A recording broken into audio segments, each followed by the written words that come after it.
সামনেই তোমাদের মাধ্যমিক 2025-এর এক্সাম।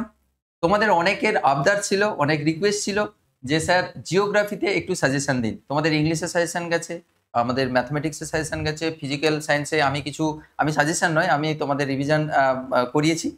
তো আজকে ফাইনালি আমরা জিওগ্রাফি সাজেশন নিয়ে হাজির হয়েছি। আমাদের সঙ্গে রয়েছেন রঞ্জিত স্যার। রঞ্জিত স্যার দীর্ঘদিন ধরে জিওগ্রাফি পড়াচ্ছেন, বহু সাকসেসফুল স্টুডেন্ট স্যারের কাছ থেকে পড়ে বেরিয়ে গেছেন। স্যার উনার অভিজ্ঞতাকে কাজে লাগিয়ে প্রিভিয়াস ইয়ারকে অ্যানালিসিস করে স্যার একটা সাজেশন অনেকদিন ধরে খেটে খুঁটে স্যার বানিয়েছেন। তো স্যারের কথা তোমরা শুনবে, স্যার কি কি জিনিস বলছেন, কোন কোন কোশ্চেনগুলো পরীক্ষার জন্য ইম্পর্টেন্ট বলছেন, সেগুলো ভালো করে রেডি করবে। একটা কথা তোমাদের প্রথম থেকে বলে দিই, এইরকম কখনোই ভাববে না যে এই যে সাজেশন স্যার দিয়েছেন এখান থেকে 100 চলে আসবে, পুরো ফুল নাম্বার 100 নয়, তোমাদের প্র্যাকটিক্যালের ব্যাপার স্যাপার রয়েছে, যেটা তোমাদের থিওরির নাম্বার সেটা পুরোপুরি চলে আসবে, এরকম কখনোই ভাববে না। স্যার ওনার এক্সপিরিয়েন্সকে কাজে লাগিয়ে প্রিভিয়াস ইয়ারকে অ্যানালিসিস করে এই সকল সাজেশনগুলো দিচ্ছেন। তোমরা যে স্যারের কাছে পড়ো সেই স্যারের সাজেশন তো ফলো করবে, উপরন্তু আমরা যেটা তোমাদের গাইড করছি সেটা হচ্ছে তোমার যে জিনিসগুলো রয়েছে ঠিক আছে, স্যার যে জিনিসগুলো দেবেন, যে কোশ্চেনগুলো বলবেন ওইগুলো ছাড়াই যাবে না। যদি না করে থাকো একবার হলেও অন্তত দেখে রাখো, যাতে পরীক্ষায় এলে তুমি না ছেড়ে আসতে পারো, নিজের মতো করে একটু না হলে বানিয়ে লিখতে পারো, ঠিক আছে? আর স্যারের ইনস্ট্রাকশন ফলো করবে, কোথায় কিভাবে কি লিখতে হয়, কোথায় কি পয়েন্ট করে লিখতে হবে, কোথায় কিভাবে ছবি দিতে হবে, সমস্ত জিনিস কিন্তু স্যার তোমাদের গাইড করে দেবেন, স্যার বলে দেবেন। স্যার আপনি একটু স্টুডেন্টদের গাইড করে দিন, স্যারেদের অনেক দিনের ডিমান্ড ছিল যে স্যার আপনি জিওগ্রাফির সাজেশন নিয়ে আসুন। তো স্যার আপনি একটু বলুন স্টুডেন্টদের, আর অবশ্যই আপনি নিশ্চয়ই স্টুডেন্টদের এটা বলবেন যে পুরোপুরি অন্ধের মতো এই সাজেশনের উপরে ভরসা করে নিশ্চয়ই বলবেন না। তো আমারও সেইটা সবসময় বলার যে মিসগাইড তো আমরা কখনোই করবো না যে তুমি পুরোপুরি 100% এটাকে ফলো করে যাও। হ্যাঁ, এই ধরনের কোশ্চেন কিন্তু আসবে, এটা তো ঠিক, কিন্তু একেবারেই এইগুলোই করে যেতে হবে আর কিছুই করবো না, এইটা করো না, ঠিক আছে? ওকে স্যার, আপনি কন্টিনিউ করুন। থ্যাংক ইউ এখানে বঙ্গমিস্ত্রিতে সময় দেওয়ার জন্য। স্যার কন্টিনিউ করুন। Thank you sir. Okay okay, ঠিক আছে। তোমাদের 2025 মাধ্যমিক পরীক্ষার্থীদের তোমাদের কিছু গুরুত্বপূর্ণ কোশ্চেন আমি ভূগোলের প্রশ্ন তুলে ধরছি তোমাদের সামনে। ফার্স্ট, আমাদের যেটা প্রথম অধ্যায়, বহিজাত প্রক্রিয়া ও তাদের দ্বারা সৃষ্ট ভূমিরূপ। এই অধ্যায়টি কিন্তু আমাদের কাছে খুবই গুরুত্বপূর্ণ ভূগোলের নাম্বার পাওয়ার জন্য। দেখ, প্রাকৃতিক ভূগোলের যতগুলো অধ্যায় আছে, যেটা হচ্ছে আমাদের বহিজাত প্রক্রিয়া ও সৃষ্ট ভূমিরূপ এবং বায়ুমণ্ডল, তিনটি অধ্যায়ের মধ্যে এই অধ্যায়টি থেকে কিন্তু ছবিটা বেশি গুরুত্বপূর্ণ। কারণ ভূগোল যেমন ছবি ছাড়া কোনো কথা বলে না, ঠিক আমাদের এই অধ্যায়ে কিন্তু প্রতিটা 5 নম্বর কোশ্চেন ছবি আঁকতেই হবে, ঠিক আছে? ভূমিরূপ যেহেতু আসছে, তো আমরা 2 নম্বরে কিছু গুরুত্বপূর্ণ প্রশ্নগুলো আসছে নিয়ে। দেখো, প্রথমেই আমাদের যে প্রশ্নটি রয়েছে, পলল বেজনী কাকে বলে? তো কাকে বলে শুধু সংজ্ঞা লিখে দিলাম, এটা কিন্তু নয়। সংজ্ঞার পাশে কিন্তু ছোট্ট করে বক্স করবে এবং বক্স করে কিন্তু ছবি আঁকার চেষ্টা করবে। যেমন পলল বেজনী একটা পার্বত্য অঞ্চল, হঠাৎ করে পলি সঞ্চিত হলো এবং একটা বেজনী বা পলল শঙ্কু সৃষ্টি হলো, নদী দেখা গেল। এভাবে যেন ডান দিকে ছবি থাকে এবং অবশ্যই উদাহরণ দেবে 2 নম্বরে হলেও। 2 নম্বর আসছে আমরা প্রপাতকূপ। প্রপাত তোমরা জানো, জলপ্রপাত তলদেশে শিলাখণ্ড এবং জল তলদেশে পতিত হয়ে যখন ফল হয়ে যায়, মানে একদম নিচের তলদেশে পতিত হয়, তখন তার আঘাতে কিন্তু একটা হাঁড়ির মতো গর্ত সৃষ্টি হয়। জানো, ঠিক হাঁড়ি যেভাবে গোল হয় না নিচেরটা, ঠিক আমাদের জলপ্রপাতের যে প্রপাতকূপটা কিন্তু ঠিক এভাবেই একটি গোল সৃষ্টি হয়, ওটা হচ্ছে প্রপাতকূপ। তো সেই প্রপাতকূপ কাকে বলে, এই কোশ্চেনটা কিন্তু খুব গুরুত্বপূর্ণ। নেক্সট, আমরা 3 নম্বর যেটি কোশ্চেন, ষষ্ঠ ঘাতের সূত্র কাকে বলে? হপকিন্স দিয়েছিলেন, তোমরা জানো সবাই। তো সেই ষষ্ঠ ঘাতের সূত্র হপকিন্সের, এটি কিন্তু ভালোভাবে করবে। 4, নদীর অববাহিকা কাকে বলে? River basin. নদী অববাহিকা বলতো, ভারতের বৃহত্তম নদী অববাহিকা হচ্ছে গঙ্গা নদী অববাহিকা, পৃথিবীর ক্ষেত্রে আমাজন নদী অববাহিকা। তাহলে অবশ্যই কিন্তু উদাহরণগুলো দেবে এবং একটা রিভার বেসিনের ছবি আঁকবে। এইভাবে রিভার বেসিন ছবিটা আমরা এভাবে আঁকতে পারি, রিভার বেসিন যেভাবে আঁকা হয় এভাবে করে। তাহলে আমরা কিন্তু 2-এ তখন 2 পেতে পারবো, এভাবে যদি ছবি এঁকে আমরা এটাকে উপস্থাপন করি। ভূগোল ছবি ছাড়া কথা বলে না, সবসময় ভাববে। 5 নম্বর প্রশ্নটি হচ্ছে, ধারণ অববাহিকা কাকে বলে? 6 নম্বর কোশ্চেনটি হচ্ছে হিমশিড়ি। হিমবাহের তলদেশে সৃষ্টি হয় হিমশিড়ি কাকে বলে, এই কোশ্চেনটি। 7 নম্বর প্রশ্নটি ঝুলন্ত উপত্যকা। তোমরা জানো জলপ্রপাত সৃষ্টি, জলপ্রপাতের পাদদেশে সৃষ্টি হয় ঝুলন্ত উপত্যকা। হিমবাহের কার্যের ফলে যে ঝুলন্ত উপত্যকা, এটি কিন্তু 2 নম্বরের খুবই গুরুত্বপূর্ণ প্রশ্ন, তাই আমি এটাকে ডবল স্টার দিয়ে রাখলাম। এই ঝুলন্ত উপত্যকা কাকে বলে? নেক্সট যে আমরা কোশ্চেনটি আসছি, এটা হচ্ছে অবঘর্ষ ক্ষয়। নদীর, তোমরা জানো যে নদীর ক্ষয়কাজে 4টি প্রক্রিয়া প্রধান। একটা জলপ্রবাহ ক্ষয়, 2 নম্বর হচ্ছে ঘর্ষণ ক্ষয়, 3 নম্বর অবঘর্ষ ক্ষয় এবং 4 নম্বর দ্রবণ ক্ষয়। এই 4টি ক্ষয়ের মধ্যে অবঘর্ষ ক্ষয়টি কিন্তু আমাদের পরীক্ষায় বেশ করে মানে আসার ক্ষেত্রে খুবই গুরুত্বপূর্ণ এই কোশ্চেনটি। অবঘর্ষ ক্ষয় কাকে বলে? 9 নম্বর প্রশ্নটি হচ্ছে জলবিভাজিকা কাকে বলে? জলবিভাজিকা কাকে বলে শুধু সংজ্ঞা লিখলাম না, উদাহরণও দিতে হবে। যেমন আমাদের হিমালয় পর্বত, বিন্ধ্য পর্বত, এগুলো জলবিভাজিকার হিসেবে রয়েছে। তাহলে এটাও কিন্তু জলবিভাজিকার ছবি, মানে লেখার সঙ্গে সঙ্গে ছবি এবং সহযোগে অবশ্যই এক্সাম্পল অবশ্যই দেবে। নেক্সট কোশ্চেন আমরা আসছি 3 নম্বরের প্রশ্ন। প্রথম অধ্যায় থেকে 3 নম্বরে যে কোশ্চেনগুলি খুব গুরুত্বপূর্ণ, সেগুলোর মধ্যে প্রথম যে প্রশ্নটি রয়েছে, গিরিখাত ও ক্যানিয়নের মধ্যে পার্থক্য। এটি কিন্তু খুব গুরুত্বপূর্ণ প্রশ্ন তোমাদের মাধ্যমিক পরীক্ষার ক্ষেত্রে, যে গিরিখাত এবং ক্যানিয়ন। এটা কিন্তু অবশ্যই বিষয় দিয়ে লিখবে তোমরা। বাম দিকে সুন্দর করে দাগ টেনে ক্রমিক নম্বর, বিষয় এবং গিরিখাত আর ক্যানিয়ন, এবং হাতে লেখা সুন্দর করে করবে, বক্স করে দেবে, দিলে লিখবে 3-এ 3 পাওয়া যায়। এবং বিষয়ের পার্থক্যের ক্ষেত্রে সবসময় মোটামুটি করে হলেও 5টা পয়েন্টস লিখতেই হবে। যদি কেউ 6টা লিখে তো খুবই ভালো, না হলে মিনিমাম 5টা লিখলে কিন্তু 3-এ 3 পাওয়া যাবে। নেক্সট আমরা কোশ্চেনটি হচ্ছে বারখান ও শিব পালিয়াড়ির মধ্যে পার্থক্য। এক্ষেত্রে পার্থক্যগুলো 3 নম্বরের ক্ষেত্রে লিখলে যেমন নাম্বার বেশি স্কোরও করা যায়, তেমনি পার্থক্যগুলো লেখাটাও সহজ এবং পার্থক্যটা বেশি আসেও পরীক্ষার ক্ষেত্রে। 3 নম্বরে দেখবে বিগত সালের প্রশ্নগুলো দেখবে পার্থক্যই দিয়েছে, মিনিমাম 2টো কি একটা পার্থক্য থাকবে। তো সেক্ষেত্রে এই 2টো পার্থক্য।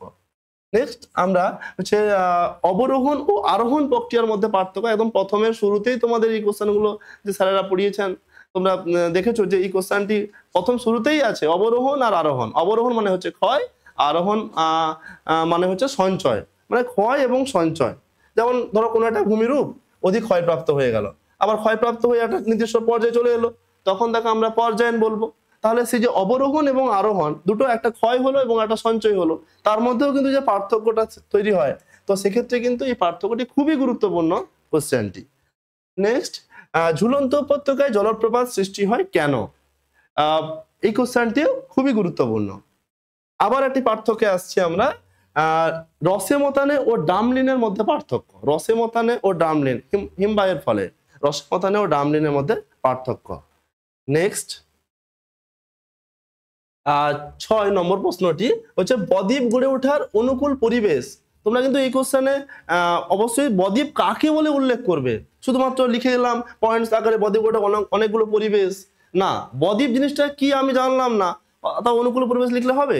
অবশ্যই বদ্বীপ উল্লেখ করে। অধিকাংশ স্টুডেন্ট কিন্তু ওই সংজ্ঞা উল্লেখ করে না, কাকে বলে কোনো কিছুই নেই, হঠাৎ করে অনুকূল পরিবেশ লিখে 1 2 3 লিখে গেছে। না, অবশ্যই বদ্বীপ কাকে বলে সংজ্ঞা লিখবে, তারপরে অনুকূল পরিবেশগুলো লিখবে এবং শেষে উদাহরণ দেবে।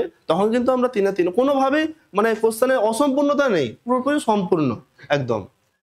তারপরে যে প্রশ্নটি হচ্ছে ইয়ারদাং ও জুগেনের মধ্যে পার্থক্য। এটা বায়ুর ক্ষয়কার্যের ফলে জানো তোমরা, ইয়ারদাং মানে ওয়াই হয়, এটা মনে রাখার নিয়ম। ওয়াই মানে ভার্টিক্যালি থাকে ওয়াই, আর জুগেন মানে জেড, মানে এটা হরাইজন্টালি থাকে। বুঝতে পারলে? সহজেই মনে থেকে যাবে, কোনোভাবেই ভুল হবে না। এখানে স্টুডেন্টরা গুলিয়ে ফেলে যে ইয়ারদাং এ ভূমিরূপটি উল্লম্ব থাকে না জুইগেনে ভূমিরূপটি অনুভূমিক থাকে, এটা কিন্তু গুলিয়ে ফেলে, এটা কোনোদিন গুলাবে না। ইয়ারদাং এ ওয়াই মনে রাখবে আর জুইগেনে জেড মনে রাখবে। জেড দেখো হরাইজন্টালি রয়েছে আর ইয়ারদাং এ এটা ভার্টিক্যালি রয়েছে, ঠিক না? তো সেভাবে করে এই পার্থক্যটি কিন্তু খুবই গুরুত্বপূর্ণ। নেক্সট, মরু অঞ্চলে বায়ুর কাজের, আমি বলবো না এই কোশ্চেনটি মানে তোমরা বেশি গুরুত্ব দেবে, কিন্তু এই কোশ্চেনটি খুব গুরুত্ব দেবে, কারণ বিগত 2 সালে কিন্তু এই কোশ্চেনটি দেয়নি। তো এই কোশ্চেনটি মরু অঞ্চলে বায়ুর কার্যের প্রাধান্যের কারণ 2025-এর ক্ষেত্রে খুবই গুরুত্বপূর্ণ একটি প্রশ্নটি। এবার 9 নম্বর প্রশ্নটি আসছে আমরা, অশ্বক্ষুরাকৃতির হ্রদ কিভাবে সৃষ্টি হয়? অশ্বক্ষুরাকৃত হ্রদের অবশ্যই মানে ছবি, মানে চিত্র দেবে। ডান দিকে সবসময় খাতার ডান দিক বরাবর আগে বক্স করবে, বক্সটা যেন সঠিক হয় এবং সোজা হয়, তারপরে লিখবে, লেখাটা খুব সুন্দর লাগে, দেখতেও ভালো লাগে। নেক্সট আমরা আসছি 5 নম্বরের প্রশ্ন, হিমবাহের ক্ষয় কাজ। বুঝতেই পারছো এই কোশ্চেনে তোমাদের কাছে হয়তো হয়ে গেছে একদম পুরোপুরি। বেশিরভাগের 3টি ভূমিরূপ, 3টিতে অনেকগুলো ভূমিরূপই হয়, করিবা সার্গ হয়, ঝুলন্ত উপত্যকা হয়, রসেমতানে হয়। তো 3টি প্রধান ভূমিরূপ বলেছে, 3টি প্রধান ভূমিরূপ প্রশ্ন কিন্তু উল্লেখ করে দেয়। ওই জন্য যে ভূমিরূপগুলো লিখবে সেগুলো ছবি আঁকতে পারো, ভালো করে দেখবে যে ছবি এবং উদাহরণ যেন খুব অ্যাপ্রোপ্রিয়েট মানে খুব ভালোভাবে আমি পারবো এমন লিখলাম, দুটো লিখলাম, হয়তো ছবিই নেই তোমাদের একটা, বা ঠিকঠাক করে আঁকতে পারো নি, তাহলে এমন ভাবে আমি যেটা তিনটাকে চুজ করব, আমরা তিনটা উল্লেখ করে দেবে পরীক্ষায়, দেখবে তোমাদের কোশ্চেনে উল্লেখ, বিগত সালগুলোতে দেখবে উল্লেখ করে দিচ্ছে তিনটে ভূমিরূপ। তাহলে তিনটে ভূমিরূপের ছবি ভালোভাবে আমি আঁকতে পারবো এমন তিনটে ভূমিরূপই লিখবো, এবং উৎপত্তি লিখবো অবশ্যই। ভূমিরূপ লেখার সময় তোমরা ভালো করে মনে রাখবে, সংজ্ঞা দেবে, উৎপত্তি দেবে, বৈশিষ্ট্য 4টা 5টা দেওয়া দরকার নেই, দুটো দাও, দুটো বৈশিষ্ট্য দাও, উদাহরণ দাও, ডান দিকে ছবি দাও, এবং তিনটি লেখো, বেশি একদম লেখার দরকার নেই, তিনটি বলছে তিনটি লেখো, 5-এ 5 তোমরা নিয়ে আসতে পারবে পরীক্ষা নাম্বার এ থেকে। এবার 2 নম্বর ভূমিরূপ, যেটি হচ্ছে হিমবাহের সঞ্চয় কার্যের ফলে তিনটি ভূমিরূপ। এটিও কিন্তু এই কোশ্চেনটিও গুরুত্ব দিতে হবে আমাদেরকে। 3 নম্বর প্রশ্নটি হচ্ছে হিমবাহ ও জলধারার মিলিত কাজ। যদি কখনো হয়তো কোনো কারণে কোশ্চেনটি এলো না, কিন্তু আমরা নেক্সট কোশ্চেনে কিন্তু পেয়ে যাব যে হিমবাহ ও জলধারার মিলিত কাজের ফলে ভূমিরূপ, এটিও কিন্তু খুব গুরুত্ব দেবে। 4 নম্বর প্রশ্নটি হচ্ছে বায়ু ও জলধারার মিলিত কাজের ফলে সৃষ্ট ভূমিরূপগুলি উল্লেখ করেছে কেন কি না, এখান থেকে অনেক সময় দেয় না, 3টা ভূমিরূপ দেয় না, হয়তো বললো প্রধান ভূমিরূপগুলি লেখো, তখন তোমরা তো জানো যে স্যার 3টা বলেছে, 5 নম্বরে 3টে ভূমিরূপ লিখলে হয়, হ্যাঁ 3টেই দেবে, কিংবা খুব জোর 4টে দিতে পারো, বেশি দেবে না, কারণ অন্যান্য প্রশ্ন তো আছে, সময় নষ্ট করবে না, একদম সময় নষ্ট করবে না, এবং ছবি আঁকবে কিন্তু, এবং উদাহরণও দেবে। নেক্সট আসছি আমরা দ্বিতীয় অধ্যায় আমাদের প্রাকৃতিক ভূগোলের ক্ষেত্রে, এটা হচ্ছে বায়ুমণ্ডল। এই বায়ুমণ্ডল অধ্যায়ের 2 নম্বর কোশ্চেনগুলো ভালো করে পড়তে হবে। সেগুলো হচ্ছে, প্রথম প্রশ্নটি হচ্ছে টপোপজ। তোমরা জানো টপোপজ মানে টপোস্ফিয়ারের পজ মানে থামা, থেমে যাওয়া, মানে টপোপজ হচ্ছে টপোস্ফিয়ারের ঊর্ধ্বসীমা, টপোপজ স্ট্র্যাটোপজ এইগুলো আছে, তার মধ্যে আমরা টপোপজকে বেশি গুরুত্ব দেব। টপোপজ কাকে বলে, তো কাকে বলে শুধু সংজ্ঞা লিখলে হবে না, অবস্থান দেব, পাশে যদি একটা ছবি দেওয়া যায় বিস্তার দেব, কত কিমি পর্যন্ত বিস্তার হচ্ছে টপোপজ, ঠিক আছে। 2 নম্বরের হচ্ছে ভালোভাবে লিখতে হবে পয়েন্টস আকারে। 2 নম্বর প্রশ্নটি অ্যালবেডো কি।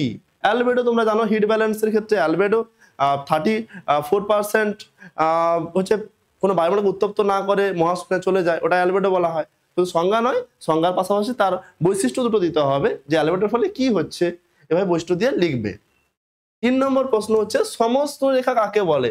এই কোশ্চেনটি ধরো সমস্ত রেখা কাকে বলে সংজ্ঞা, যে পৃথিবীতে সমান উষ্ণতাযুক্ত স্থানগুলোকে মানচিত্রে যে কাল্পনিক রেখা দ্বারা যুক্ত করা হয় তাকে সমস্ত রেখা বলে। হ্যাঁ সমস্ত রেখা বললাম ঠিকই, কিন্তু তার পাশে ছবি দিতে হবে এবং বৈশিষ্ট্য দিতে হবে। ডান দিকে ছবি বক্স করলে যে সমস্ত রেখার জন্য এভাবে ছবি এঁকে দিলে, তাহলে যে সমান উষ্ণতাযুক্ত, তাহলে কি আমরা 2-এর ক্ষেত্রে 2 স্কোর করতেই পারবো, নাম্বারটা পেতে পারবো। শুধু সংজ্ঞা লিখলে অনেক সময় স্যারেদের ঠিকঠাক মানে হয় না, অবশ্যই 2-এ 2 পেতে গেলে ছবি একটু যতটা দেওয়া যায় তো সেই ছবিগুলো কিন্তু দেওয়ার চেষ্টা করবে। 4 নম্বর প্রশ্নটি হচ্ছে বিকিরণ পদ্ধতি। দেখো বায়ুমণ্ডল উত্তপ্ত হওয়ার অনেকগুলো পদ্ধতি আছে, বিকিরণ, পরিবহন, পরিচলন, অ্যাডভেকশন, তার মধ্যে বিকিরণ পদ্ধতিটা আমাদের কাছে খুবই গুরুত্বপূর্ণ প্রশ্ন। 5 নম্বর হচ্ছে এল-নিনো এবং লা-নিনো। তোমরা জানো এল-নিনো শিশু খ্রিস্ট, আর লা-নিনো তুরন্ত বালিকা। তো এল-নিনো আর লা-নিনো দুটো প্রশ্নের মধ্যে এল-নিনো কোশ্চেনটি বেশি গুরুত্ব দেবে, এল-নিনো কোশ্চেন 2 নম্বরের ক্ষেত্রে। 6 নম্বর প্রশ্নটি হচ্ছে তাপ বিষুব রেখা কাকে বলে, তাপ বিষুব রেখা কাকে বলে। নেক্সট আসছি আমরা 7 নম্বর প্রশ্ন আশ্বিনের ঝড়। আশ্বিনের ঝড়। 8 নম্বর প্রশ্ন আসছে আমরা পশ্চিমী ঝঞ্ঝা। পশ্চিমী ঝঞ্ঝা, বুঝতে হবে পশ্চিমী ঝঞ্ঝা শীতকালে হয়, পশ্চিমী ঝঞ্ঝা, সেই পশ্চিমী ঝঞ্ঝা কোশ্চেনটি। এছাড়া গ্রীষ্মকালে কালবৈশাখী, তোমরা দেখো কালবৈশাখীর ফলে শুধু কালবৈশাখী সংজ্ঞা লিখে দিলাম তা তো নয়, টেম্পারেচার গ্রীষ্মকালে একটু আরামদায়ক হয় কালবৈশাখী হওয়ার ফলে, ঝড়ের সঙ্গে কিছু পরিমাণ বৃষ্টিপাতও হয়, বুঝতে পেরেছো। এবং কালবৈশাখী অনেক সময় ভয়ঙ্কর রূপও ধারণ করে, যেখানে বাড়িঘরকে অনেক সময় উড়িয়ে নিয়ে চলে যায় এই কালবৈশাখী। এবার 3 নম্বরের বায়ুমণ্ডলের যে প্রশ্নগুলি, প্রথম প্রশ্ন হচ্ছে অ্যানাবেটিক ও দেখো আমরা প্রথম অধ্যায়ে কিন্তু পার্থক্য করেছিলাম, এখানেও আবার সেই পার্থক্যকে নিয়ে এসেছি। অ্যানাবেটিক ও ক্যাটাবেটিক বায়ুর মধ্যে পার্থক্য লেখো, এটা খুব গুরুত্বপূর্ণ প্রশ্ন। 2 নম্বর মৌসুমী বায়ুর উপর জেট বায়ুর প্রভাব। মৌসুমী বায়ু জেট বায়ুকে কিভাবে প্রভাবিত করছে, এই যে যত মৌসুমী বায়ু প্রভাবিত হচ্ছে, তো এই যে বৃষ্টি হচ্ছে না বা অনেক সময় অধিক তাপমাত্রা বায়ুমণ্ডলে বেড়ে যাচ্ছে, এটা কিন্তু আমাদের জেট বায়ু। জেট বায়ু দ্বিতীয় বিশ্বযুদ্ধের সময় লক্ষ্য করা গেছিল, এই জেট বিমান চলাচলের গতিবিক্ষেপ আঁকাবাঁকা পথে টপোস্ফিয়ারে প্রবাহিত হয়, তো সেই জেট বায়ুর উপর মৌসুমী বায়ুর প্রভাব। 3 নম্বর আসছে বায়ুমণ্ডল উত্তপ্ত হওয়ার পদ্ধতি। 4টি পদ্ধতি আমাদের লিখতে হবে এবং সঙ্গে ছবিও দেবে, 3 নম্বরের ক্ষেত্রেও ছবি দেবে। 4 বৈপরীত্য উত্তাপ কাকে বলে? বৈপরীত্য উত্তাপ কাকে বলে? আমরা জানি টপোস্ফিয়ারে উচ্চতা বাড়ার সঙ্গে সঙ্গে উষ্ণতা হ্রাস পায় প্রতি 1 কিমিতে 6.4 ডিগ্রি সেন্টিগ্রেড, কিন্তু যদি হ্রাস না পেয়ে বৃদ্ধি পায় তখন তাকে বৈপরীত্য উত্তাপ। সেই বৈপরীত্য উত্তাপ কি করে সৃষ্টি হয় সেই কাকে বলে সংজ্ঞার পাশাপাশি আমরা কারণটাও উল্লেখ করবে, যে কারণ বৈপরীত্য উত্তাপ কেন সৃষ্টি হয়, তখনই কিন্তু 3 এ 3 পাওয়া যাবে। নেক্সট 5 নম্বর প্রশ্নটি হচ্ছে উচ্চতা বৃদ্ধি উষ্ণতা হ্রাস পায় কেন? উচ্চতা বাড়ার সঙ্গে সঙ্গে উষ্ণতা হ্রাস পায়, তো তার অনেকগুলো কারণ রয়েছে, সেই কোশ্চেনটি খুবই গুরুত্বপূর্ণ। এছাড়া 6 নম্বর প্রশ্নটি টপোস্ফিয়ার ও স্ট্র্যাটোস্ফিয়ার। আমরা বায়ুমণ্ডলের যে স্তর বিন্যাস troposphere, stratosphere, mesosphere, thermosphere, exosphere এবং ম্যাগনেটোস্ফিয়ার, এগুলোর মধ্যে প্রথম যে দুটো লেয়ার টপোস্ফিয়ার, যাকে আমরা ক্ষুব্ধ মণ্ডল বলি, স্ট্র্যাটোস্ফিয়ার আমরা শান্ত মণ্ডল বলি, ঠিক আছে। এই দুটো স্তরের মধ্যে যে পার্থক্যগুলো, বৈশিষ্ট্যের পার্থক্য, এবং এখান থেকে কিন্তু এই অধ্যায় থেকে শর্ট প্রশ্নগুলো খুব গুরুত্বপূর্ণ। যেমন কোন স্তরকে শান্ত মণ্ডল বলা হয়, কোন স্তরকে ক্ষুব্ধ মণ্ডল বলা হয়, কোন স্তরকে নকটিলুশন ক্লাউড লক্ষ্য করা যায়, কোন স্তরে নৈশদ্যুতি মেঘ লক্ষ্য করা যাচ্ছে, বা মৌক্তিক মেঘ বা ভ্যান বিকিরণ। মানে প্রশ্ন আসবেই আসবে, এই লেয়ারটা ভালো করে পড়বে তখন পার্থক্যটা যেমন লিখতে পারবে। আমাদের 5 নম্বরের প্রশ্নে আসছি দেখতে পাবে যে 5 নম্বরের প্রশ্নেও কিন্তু এই রিলেটেড কোশ্চেন একটা দেওয়া রয়েছে। 7 নম্বরের প্রশ্নটি যে নিরক্ষীয় অঞ্চলে বিকেলে বৃষ্টিপাত। বৃষ্টিপাত কোন বৃষ্টিপাত বলতো? পরিচলন বৃষ্টিপাত, 4 o'clock রেন, বিকেল 4টের সময় অপরাহ্নে বৃষ্টিপাত। সেটি কিন্তু কেন হয় সেই পরিচলন বৃষ্টিপাতটি, এটি খুব গুরুত্বপূর্ণ এই কোশ্চেনটি। নেক্সট 5 নম্বরের বায়ুমণ্ডল থেকে যে প্রশ্ন, সেটি প্রথম প্রশ্ন একটা দিতে পারে, নাহলে দুটোও দিতে পারে। আমি কোশ্চেনে দুটো উল্লেখ করে দিয়েছি, কিন্তু ছবি অবশ্যই দেবে, এবং একটা যদি দেয় একটার মতো করে লিখবে, দুটো দিলে দুটোর মতো করে লিখতে হবে, ডান দিকে ছবি আঁকতে হবে। প্রথম প্রশ্নটি হচ্ছে পরিচলন ও শৈলক্ষে বৃষ্টিপাত চিত্র সহ আলোচনা করো। যে চিত্র সহ উল্লেখ করে দিয়েছে, দেখো চিত্র সহ, এখানে কখনো ভুলবে না যে শুধু পরিচলন বৃষ্টিপাত কাকে বলে, সংজ্ঞা, উৎপত্তি, বৈশিষ্ট্য লিখে দিলাম না, চিত্র সহ উল্লেখ করে দেয় কোশ্চেনে। এটা কিন্তু চিত্র অবশ্যই আঁকবে এই কোশ্চেনটি। 2 নম্বর নিয়ত বায়ু কাকে বলে ও তার শ্রেণী বিভাগ। জানো নিয়ত বায়ু, আয়ন বায়ু, পশ্চিমা বায়ু, মেরু বায়ু। এবার শ্রেণী বিভাগ করবে এবং কাকে বলে অবশ্যই লিখবে। 3 নম্বর প্রশ্নটি বায়ুর চাপ বলয়ের সঙ্গে নিয়ত বায়ুর সম্পর্ক লেখো। এক্ষেত্রে এই কোশ্চেনটি খুব গুরুত্বপূর্ণ, খুব ভালো করে মন দিয়ে এই কোশ্চেনটি লিখবে এবং ছবি আঁকবে। বায়ুর চাপ বলয়ের 7টি বায়ুর চাপ বলয়ের ছবি আঁকবে, মাঝখানে রাখবে, ডান দিকে বক্স করবে, দিলে দেখতেও ভালো লাগবে আর লিখতেও খুব সুন্দর হবে। বুঝে বুঝে লিখতে হয়, তো অনেক সময় মুখস্থ করার দরকারও হয় না এই কোশ্চেনটি লিখতে গেলে, ওই জন্য ছবি দেখে দেখে লেখা হয়ে যায়। ওই জন্য ছবিটা আগে কিছুটা লেখার পরে ছবি এঁকে দেবে, কিন্তু ছবিটা দেখে দেখে তোমার লিখতেও সুবিধা হবে, নাহলে কিন্তু ভুল হয়ে যায় ছবি মুখস্থ করে লিখলে, ছবি না এঁকে লিখলে। এই কোশ্চেনটি 4 নম্বর প্রশ্নটি যে বায়ুর চাপ বলয় সৃষ্টির কারণ, হয়তো যে কোনো একটি চাপ বলয় সৃষ্টি, বলবে নিরক্ষ নিম্ন চাপ বলয় সৃষ্টির কারণগুলি লেখো, বা কর্কটীয় মকরীয় উচ্চ চাপ বলয় সৃষ্টির কারণ। ঠিক আছে, এই বায়ুর চাপ বলয় সৃষ্টির কারণগুলো অবশ্যই এই কোশ্চেনটি গুরুত্বপূর্ণ। 5 উষ্ণতার ভিত্তিতে বায়ুমণ্ডল। আমি আগে বলেছিলাম যে এই কোশ্চেনটি পরে 5 নম্বরে দিয়েছি। দেখো উষ্ণতার ভিত্তিতে বায়ুমণ্ডলের স্তর বিন্যাস আলোচনা করো, মানে সবগুলো লেয়ারকে আমাদের বিস্তার বৈশিষ্ট্য আলোচনা করতে হবে। 6 নম্বর প্রশ্নটি যে বায়ুর চাপের তারতম্যের কারণ। বায়ুর চাপ কেন তারতম্য হচ্ছে, কেন পৃথিবীর নিরক্ষীয় অঞ্চলে বায়ুর চাপ কম, মেরু অঞ্চলে বায়ুর চাপ বেশি, সে কেন হচ্ছে, তারতম্যের যে কারণগুলো, সেই কারণগুলো শুধু লিখলে হবে না, সবগুলো ক্ষেত্রে হয়তো ছবি হবে না, কিন্তু যে কয়টি 3টি পয়েন্টস বা 4টি পয়েন্টের ছবি হবে, ডান দিকে ছবিগুলো দেবে, দিলে খুব ভালো হবে। নেক্সট আসছি আমরা বায়ুমণ্ডল অধ্যায়ে আসছি। দেখো বায়ুমণ্ডল অধ্যায় আমরা এই অধ্যায়েরও 2 নাম্বার, 3 নাম্বার এবং 5 নাম্বারের প্রশ্নগুলো নিয়ে আসছি। দেখো জায়র কি, প্রথম 2 নম্বরের প্রশ্ন, জায়র কি, জায়র কাকে বলে।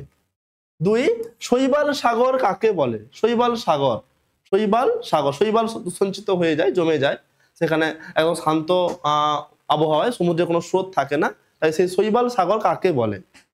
3 নম্বরে যে হিমশৈল কাকে বলে। হিমশৈল জানো টাইটানিক জাহাজ এই হিমশৈলের আঘাতেই নাকি ডুবে গেছিল, সেই হিমশৈল কাকে বলে। 4 সিজিগি কাকে বলে, সিজিগি। আর 5 নম্বর হচ্ছে পেরিজি কাকে বলে। অপোজিটটা চলে এসেছিল, তাই সিজিগি এবং পেরিজি দুটোর মধ্যে কিন্তু একটি কোশ্চেন পরীক্ষায় আসার সম্ভাবনা খুব গুরুত্বপূর্ণ রয়েছে। এই দুটো কোশ্চেন খুব গুরুত্বপূর্ণ। সবগুলো কোশ্চেনই গুরুত্বপূর্ণ, তার মধ্যে এই দুটো ভালো গুরুত্বপূর্ণ। দেখো তারপরে 6 নম্বর হচ্ছে বান ডাকা কাকে বলে? তারা নদীতে বান ডাকে না, ওই বান ডাকা কাকে বলে? তারপরে 7 হচ্ছে সাড়াসাড়ির বান। সাড়াসাড়ির বান, দুটি ষাঁড়ের সঙ্গে যখন যুদ্ধ হয়, যেমন একটা ঘটনা ঘটে, ঠিক ওই সাড়াসাড়ির বানও ক্ষেত্রে সেভাবেই হয়। এখন দুটো ষাঁড়ের মধ্যে যেমন যুদ্ধ হয় না, ঠিক ওই সাড়াসাড়ির বানেও কিন্তু সেরকমই হয়। কিন্তু ভালো করে পড়বে, দিলে ওই সাড়াসাড়ির বানটা মানে বেশ মজা দেবে তোমাদেরকে। নেক্সট আমরা 3 নম্বরের কোশ্চেন গুলো আসছি। সমুদ্র স্রোত, সেই পার্থক্যকে আবার নিয়ে এসেছি 3 নম্বরে, ঠিক আছে? এবছরের জন্য পার্থক্য কিন্তু খুব গুরুত্বপূর্ণ। দেখো, প্রথম সমুদ্র স্রোত ও সমুদ্র তরঙ্গের মধ্যে পার্থক্য। সমুদ্র স্রোত, সমুদ্র তরঙ্গের মধ্যে পার্থক্য। 2 হচ্ছে হিমরেখার উচ্চতা সর্বত্র সমান হয় না কেন? 3 হচ্ছে দুটি মুখ্য জোয়ারের মধ্যে ব্যবধান 24 ঘন্টা 52 মিনিট। ভালো করে দেখবে, অনেক সময় দিয়ে দেয় জোয়ার ও ভাটার ব্যবধান, না হলে বলবে মুখ্য জোয়ার ও গৌণ জোয়ার।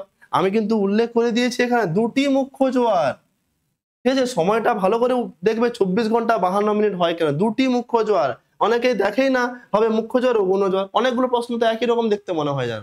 না, দেখবে ভালো করে কোশ্চেন গুলো, একবার জায়গায় 2 বার 3 বার পড়বে, কিন্তু কোশ্চেনটা আগে ভালো করে বুঝবে, তারপরে উত্তর লেখা শুরু করবে, নাহলে কিন্তু একটুতেই ভুল হয়ে যাবে।